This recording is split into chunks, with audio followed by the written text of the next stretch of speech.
Money. Money! It's pretty good. Hell, it's really good. You can use it to get what you want and when you want it. You can use it to buy yourself a sweet little treat, or you can use it to get your niece that thing that she's always wanted. And even though you don't really understand it, let alone the appeal behind it, seeing her face light up makes it so worth it. But unfortunately, money can be so hard to earn and so easy to lose. Sometimes it's too many sweet treats. Sometimes it's your 7th speeding ticket this month because you're a menace to the roads and you should probably have your license confiscated. But for musicians, it's usually from paying for their records. Getting an album made, getting an EP made, hell, even getting a single made can cost a lot of money. And when you're anxiously dealing with that money, you want to make sure you're making the most of it, rather than worrying that you're wasting it. I can only imagine an unfortunate instance where someone has gotten top-of-the-line recordings, precise edits, expertly crafted mixes, only to have run out of money for a good mastering engineer. And now they have to settle for mastering that just doesn't hold up to that level of perfection. So how do you work with all that money in a responsible way, in a way that isn't going to be wasteful or at the very least regretful? Well, the art here lies in planning and in what I like to call a budget.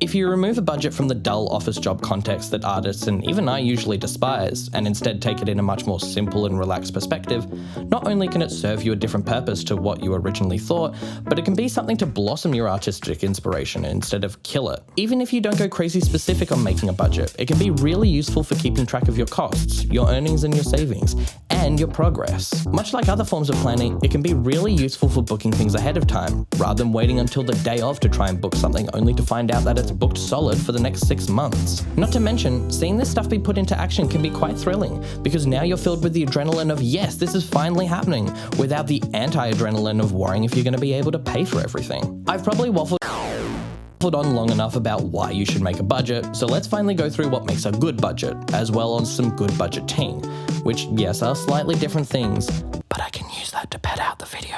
I've also peppered in some tips and tricks I got from the awesome artists I was able to chat with, and I've got a big surprise for everyone at the end. Well, it's more like a medium surprise. Look, what matters is that it's a surprise and you're gonna have to wait until the end of the video to see it. Otherwise, it's probably not gonna make a lot of sense without me explaining this stuff first. If, however, you just want the free stuff now, right back, you can skip to this part of the video where you can get it into your grubby little hands. Now, let's get into it.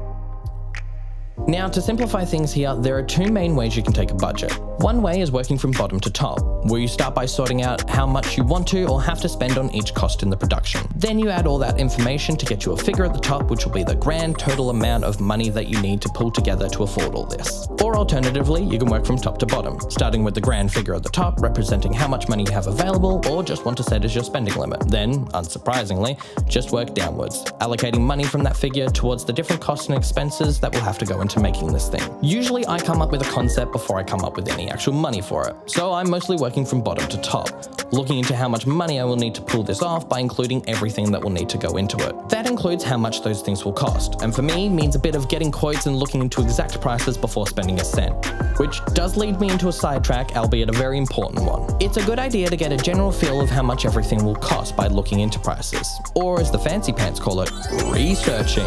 How much will your favorite mixing engineer cost? What is an alternative engineer that'll still deliver what you need them to, but at a lesser price? How much do they cost? How much will you have to spend to clear that sample that you're using for your song? Is there a similar sample that will cost less money or even time and effort to clear? Take into consideration all the costs that you need to get this record made. If you're recording it yourself, then you don't need to worry about a recording engineer in their studio, but you may want to think about including a rehearsal studio's room for their acoustic treatment, or maybe even just your own vocal pop filter. You may be able to save a ton on your music video by getting a friend with a camera to co-direct it with you, but you should think about the other aspects like a lighting rig you might need to hire, or any location hiring, or permits you might need if it's in public. If it's necessary to the record's production, include it, find the most accurate cost for it, and add that number next to the item. And after all those items have been written down, has the budget ended up in a way that you're happy with? Is the number at the top too high for you to be able to save up in the time frame you set yourself? After allocating money to all the other expenses, is there enough left over for a decent mixing engineer of your genre? If there's no issues, great, I'll come back to you later.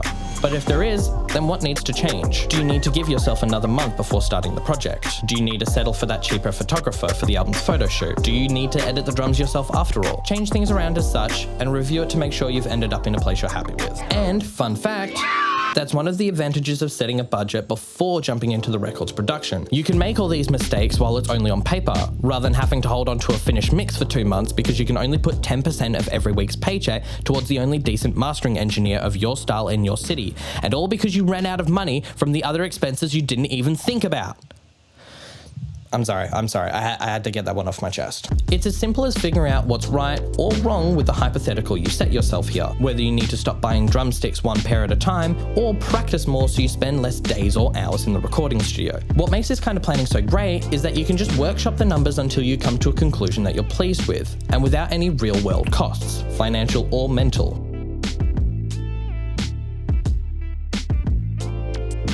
But that's the basic premise for creating a budget. The reason I only say basic premise is because there really isn't a right or wrong way to do this. Because the budget serves you, not the other way around, you can do whatever you want with it. If instead of working top to bottom or bottom to top, you somehow want to work from the middle to the bottom with just the money you have right now, as well as some expenses already included, so you can figure out how much that leaves you with, you can.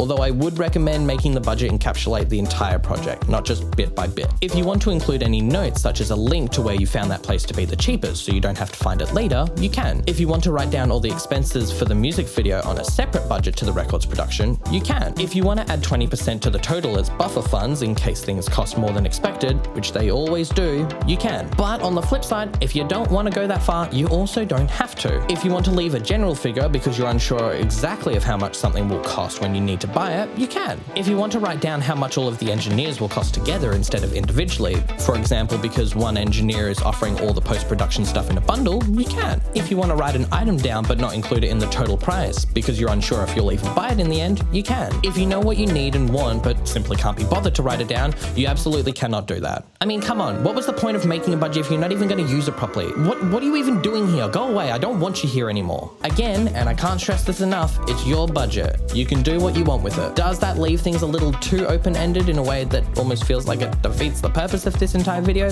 Maybe, but how about you shush and let me make my video the way I want to?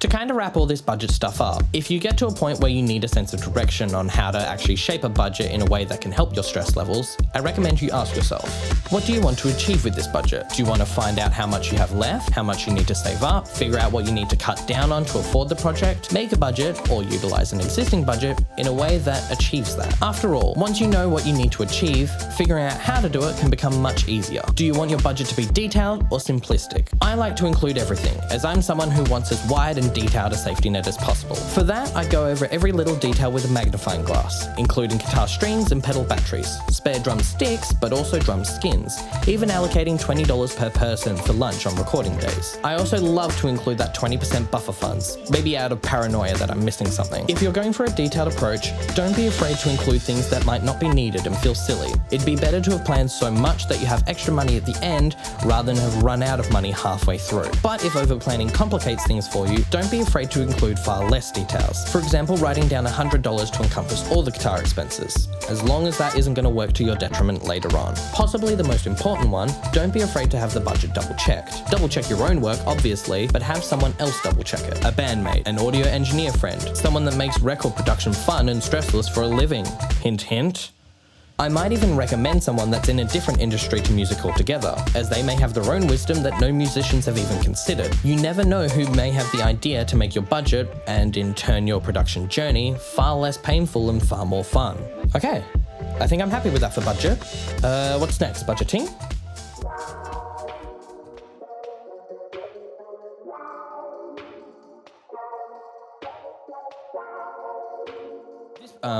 Okay. Budgeting, where you want to start saving money. This process can get very boring, but if you want or need to start saving money when getting your records made, then this can be a very crucial part, and can make both your art and your pockets like you very much. There'll be far less moths flying out when you open your wallet to pay for something. To make this a little more digestible, I'm going to split it into two parts: budgeting with products and budgeting with services. I touched on this earlier, but budgeting with products can take a lot of research, as the best way to save money is to always find the cheapest price. Is the item you're looking for cheaper in-store or online, with delivery or even pickup? Can you find it cheaper on Amazon or eBay? Are there any coupons or discount codes you can use to bring the price even lower? Do you get 10% off the order by simply entering your email address and then just unsubscribing to their newsletter once you buy the products? Do any YouTubers or other influencers you know have any affiliate links? Hell, can you get your own affiliate link? Half the point of making a budget is to plan ahead, so do you have time to set up an affiliate partnership program with a certain vendor? As long as you're doing it ethically and giving out genuine advice, I wouldn't look at it as selling out. Might do another video on that, might not, but first you'll have to let me know if it's a good topic. The biggest part of budgeting well for products is making the most of the time you have available before jumping into the record and needing those items. This is mostly researching, but just general planning ahead can do you so many wonders. Do you need to get a brand new guitar amp if the recording engineer already has that amp at the studio? Or if they're just going to plug the guitar straight into an interface and not even use a real amp? If you're already going to buy a certain plugin for mixing your tracks, but the Black Friday sales are coming up, can you just plan things so that you don't need to buy that plugin until the sale period comes? Can you capture the photo for the cover art and do a photo shoot based around it at the same time, rather than coming back for a photo shoot a month later to try and recreate the vibe of the cover art? Now, this is starting to teeter into the other aspect of budgeting, so let's jump into that before blurring the lines too much.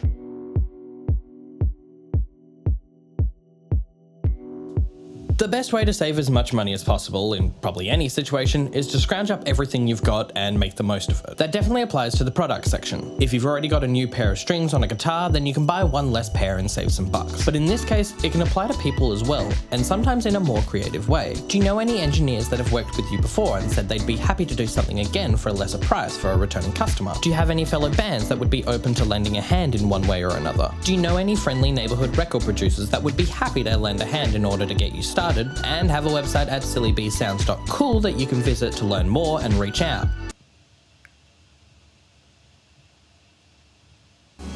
When working with art-related service providers, from time to time they're actually quite open to working with you to find the right price and find what's best for both you and them. Instead of jumping straight into working together, it's a good idea to start by talking with them about what you need and asking them for a quote for it. Then you can use that quote as a starting point, figuring out if you want to go with someone else or seeing if they do any specials, bundles, or any other modifications to that quote or starting price. They might have quoted you for mixing, but if you got them to do the mastering as well, would they charge less in total than getting a separate mastering engineer? If you organize things well enough so that there's a large period of time between now and the planned release date, might they charge you less because they can take their time instead of having to rush things? Now, I cannot stress this enough, this is an encouragement to be a dick to your service providers. In the same way you want these people to do what's best for you and to make you happy, you should be expected to do the same for them. Organize your schedule so that they don't need to rush, which means don't announce a release date until the tracks are all finished. Don't ask them about every single little detail that can be shaved off the total price, or change your mind last minute and ask for a discount halfway through or after the work has already been done. You wouldn't want these service providers to make your life a living hell, so why do that to them, especially when they're working their asses off to make your art the best it can be? This should be a thing of collaboration, codependency, and co-beneficiality?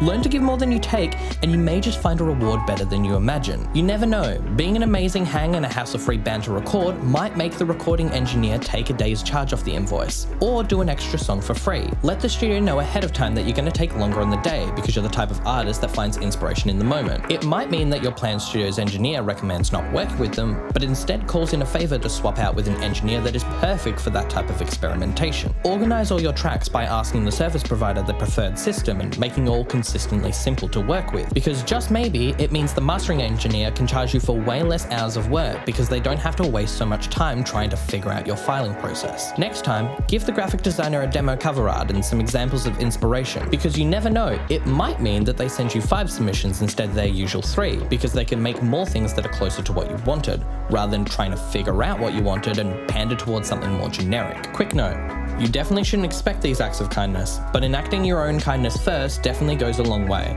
and at the very least, acts of assholeness will make sure you never come across these opportunities. While you can ask the service provider about what they can do to reach something you're happy with, you should be expected to do what you can to reach something they're happy with. We're all making art together, so bring out the best in each other, because the best art is the one that everyone enjoys making. Going back to the main points, the more obvious method for saving money when talking about services and service providers is actually choosing your service providers. Deciding who does what and if anyone does anything. Do you make your own cover art instead of hiring a designer? Do you settle for the cheaper mixing engineer instead of the one you were looking forward to? Do you hire the recording studio for the day instead because you're that type of artist that needs on-the-spot writing and inspiration? Now again, as much as I hate this being the answer, there isn't really a right answer. This is something you have to take up with yourself, balancing the need to save money with the need to keep your art authentic. I could take this from a business point of mine, telling you to go with the cheaper mixing engineer, or do the drum editing yourself, or make the cover art digitally instead of hire someone to make a real life collage and photograph it. But sometimes the business point of mine can very much be detrimental to the art. At the very least though, you should just ask yourself these questions. Go over all the aspects and just double check things rather than passing everything off as fine. Otherwise you aren't going to be saving a cent. Do you need a vocal editor to auto-tune your voice instead of just practicing your singing more? Do you really? Do you have to hire a marketing agency instead of just doing some basic research online as well as calling in favors from friends in the music industry? Do you really? While sometimes the answer is yes and sometimes the answer is no, if you want to save money and cut down on costs, you have to just ask yourself these questions. Like I said before, it's a good idea to go over some of these with a second, maybe third opinion, as I'm sure you'll get stuck in your head about at least some of these things.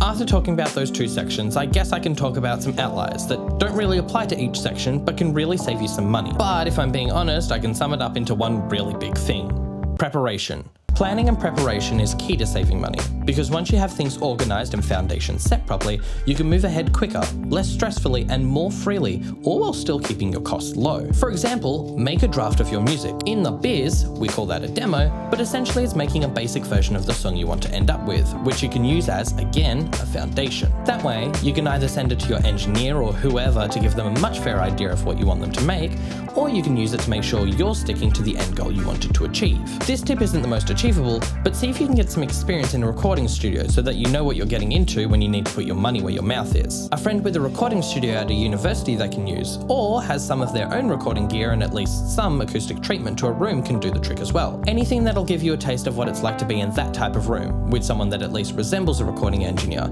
so that you're more prepared for the real deal and can save time and possible embarrassment. Also, when choosing things you need to buy/hire for the record, don't go with the first option you see. Sure, they might word everything just the way you want them to, but don't jump to a conclusion until you at least see the competition. For all you know, everyone phrases their products or websites like that, so do your due diligence in research. You would hate to have a situation where you find these sick-looking drum cymbals that advertise themselves to look like the hot new thing, send them $600 right off the bat, and then not realize until the day they break after finally arriving that they have mostly terrible reviews that say exactly what you're going through.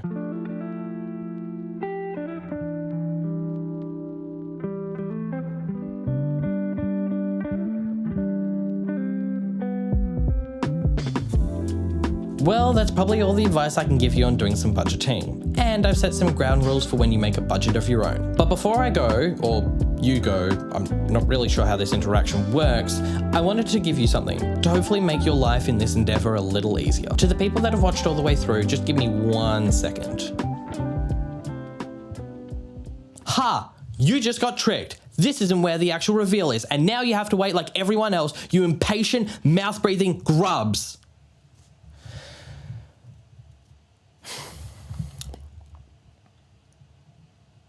Anyway, for those of you that did watch the rest of the video, you know when I gave you some good starting tips to make a budget of your own, and while I was probably yapping on about saving money, you started making that budget? Well, do I have bad news for you, because I've already made a budget, all good to go and not a dime needs spent. If you click the link in the description, you'll be taken to a magical place known as Google Drive. where you can download this template for a budget as a spreadsheet. Then on Apple's Numbers or Microsoft's Excel or Google's Sheets, you can build off it to make a budget that you can refer back to whenever you want. I can only imagine how boring the concept of a budget is for musicians who want to focus on the art itself. And hey, I can't blame you. That music stuff is pretty fun compared to this. So here's something to make it as easy as possible, so you can focus on the fun stuff more. Like the bangers I expect you all to be able to produce now. Do you have any tips of your own? A good way to save money, or keep the thought of money in the back of your head so that you're not reckless with it? Or a way to turn a good budget into a great budget? I'd love to hear what you all have, so pretty please leave it in the comments. Or DM us personally. I'll even let you include a death threat as long as it still contains some useful information. I also want to give a massive thank you to Spicy Water and Enjoy and The Fee, who helped me flesh out all this. They were all really helpful and I had an awesome time talking with them and interrogating them for useful info. I cannot show my gratitude enough, so please go check them out. They all have amazing stuff out now or in the near future that you can listen to. But also go see them at a live show. They bring amazing atmospheres to their performances. I've probably covered my face with them, but again, I've included links in the description, so please go click or scan or just find them elsewhere on the internet. Now, as a side note, or a side question, I guess, what else do you think we should talk about in terms of record production? Is there something else that troubles your mind? Something that really ruins the possibility of fun when getting your album made? Something that you dread when getting a new single made? Or worse, is causing you to procrastinate actually getting that single made? Hit us up with all your record making troubles. I'd love to know what you think is important and isn't important. What sucks and doesn't suck. And hey, if all this admin stuff is getting a bit much for you and you're not feeling so motivated to get your albums made, might I recommend hitting up Silly Boy Sounds? We help you get those albums made, while most importantly focusing on your enjoyment. We take care of all the steps and parts that you dread, either doing them ourselves or by creatively coming up with ways so that they just don't have to be done. You'd be surprised how many pointless steps people do just out of learned behavior. So if this coming EP is frustrating you, or if you just finished an album and it ruined your experience on making albums, or if you're worried that your next single is going to be a disaster and you don't want it to be, well, a disaster, then hit up Silly Boy Sounds. Go to sillybsounds.cool or find us elsewhere on the internet. You know where to go. All right, au revoir.